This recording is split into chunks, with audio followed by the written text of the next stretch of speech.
Well, hello everybody and welcome back to Modeling Time with me, Brian Banna, and the continuing saga of this FP7 build.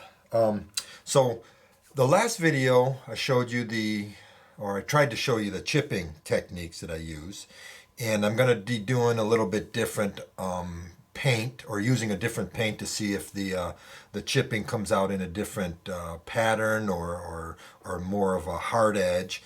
And I'm also going to try the same Mission Models paint with the polyurethane added to see if that will change how it chips and stuff like that. But that'll be an experiment that I do off camera, and I'll let you know the results and show you the results. But in the meantime, I'm going to continue on with this FP7 build. And so now that the trucks have been, the paint has been chipped off of them a little bit, I put a clear flat finish on them, and I'm letting that dry right now so that I can start with the washes, and then I'll move to pigments. But I'm not going to put that on camera because you're not going to see anything. I don't know how the YouTube guys do it with the military modelers, and they can show all the different effects that are going on, but whenever I try to do a video with weathering, you can't see anything. The color's all washed out. There's no, like with the chipping on the trucks, you couldn't see anything. So I'm not going to waste your time and my time of you watching absolutely nothing happen. So that'll be done off camera. So in the meantime, what I need to do is get the sanding hoses on the trucks so that when I weather them, it weathers all together. Same with the speed recorder cable, because I took the speed recorder cable off to paint the trucks. I don't want the paint on the wire shielding, because after it dries hard or it cures fully and you start bending that stuff, it'll start cracking, and I don't want it to do that. And after you grit blast this stuff, it looks like scaled down rubber, and weathering and stuff, it won't crack because it's just a lot of instead of a thicker paint on it, it's just a film of weathering washes and stuff. So I got to put those on. But what I want to show you is how I make the sanding hoses. So and then also one of the things I need to do after I get the sanding hoses grit blasted and put on, I need to strip the frame so that I can start putting all these, put the motor back in and put the speakers and get all that done up. So when I finish weathering the trucks, I can pop them back in, get everything wired up, and get it all test run to make sure everything's working properly. Then I can move on to getting the shell done, and we can move on to getting this project done. So let me go ahead and set the camera up so I can show you how I do the wire, the wire shielding for the sanding hoses. All right, so I've got my sanding hoses here. Let me move the frame out of the way. And to do this, it's fairly easy. I cut these, I think I cut them to 1.5 inches long. Let me see. See what I cut those to. Yes, I cut them to, they're longer than I need, so I cut them to 1.5 inches long. And then after I get the frame grit blasted, I have to figure out where I need to put the wire pins on the frame so that that's what these insulators will hook up to. So what I do here is very, very simple. Let me get my OptiVisors on here. So you can use whatever you want to strip the wire. Let me move these out of the way. Get to the center here. Zoom in a little bit. I'm not on center with that zoom. There we go. Well, you can see my reflection in there.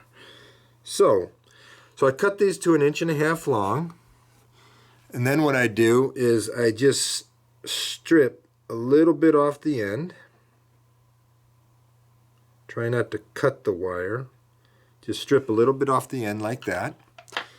Then I take my flat nose pliers, grab that really hard, and just start pulling the wire out.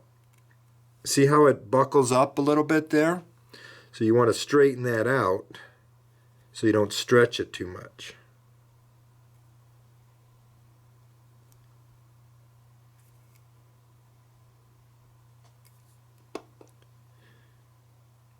and just pull all the strands of wire out, just like that. Now it's empty. Come back and clean up the end. And to grit blast them, what I'll do is I'll put them on a piece of 12 thousandths wire, because that's the same diameter wire that I put into the trucks for the nozzles.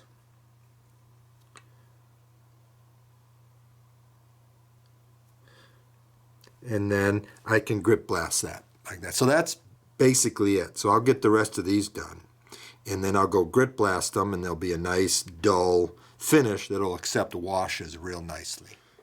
Okay, so real quick, there's the trucks with the sanding hoses on them. They're not glued on, they're just friction, held in place with friction, I guess. So they're not coming off. And then what I like about them is they form real nicely into whatever shape you need them to be, and then they'll hook right up into the frame and stuff. And if I ever need to take the trucks off, I can just tug on them off the frame post and they'll come right off. Then I got the speed recorder cable put back on, and so that takes care of the beginning of weathering the trucks. Now I can start putting, or not start, now I can put washes on them and highlight some things and things like that. So I'll get that done. In the meantime, we'll get started on the frame. So I will grit blast all the paint off the frame. I need to cut, let me see, the back end back to about here and level with this. I need to take all the burrs and mold boogers off the frame and clean it up a bit. I need to cut the hole. I need to cut the cavity out for the motor mount, because it doesn't fit in there, and then locate where the pins need to go for the sanding hoses. So that is the next task on this project. All right, well, that's what the frame looks like after it's been grit blasted and had all the paint taken off. I've also done the necessary cutting on it. So let me see if I can get it focused in. There we go. So on the inside, I've cut it out. I've cut it down 30 thousandths. I've cut the hole to a eighth of an inch diameter. And now my cradle will fit in here. I've cut the back, oh, there we go. I've cut the back down so that get that in focus. There we go. I've cut the back down so I can get the speaker enclosure on it.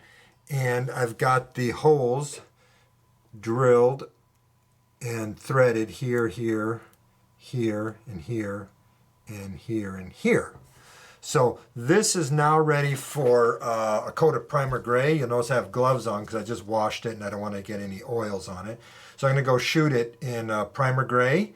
And once that dries, I'm going to put it in Mission Models black. But for this, I'm going to use the polyurethane additive and see how well that hardens up. So I like the way that the Mission Models paint goes on smooth and creamy look. It's really nice looking. So I'm going to put that on here. So I'll get that done, and I'll move on to weathering the trucks.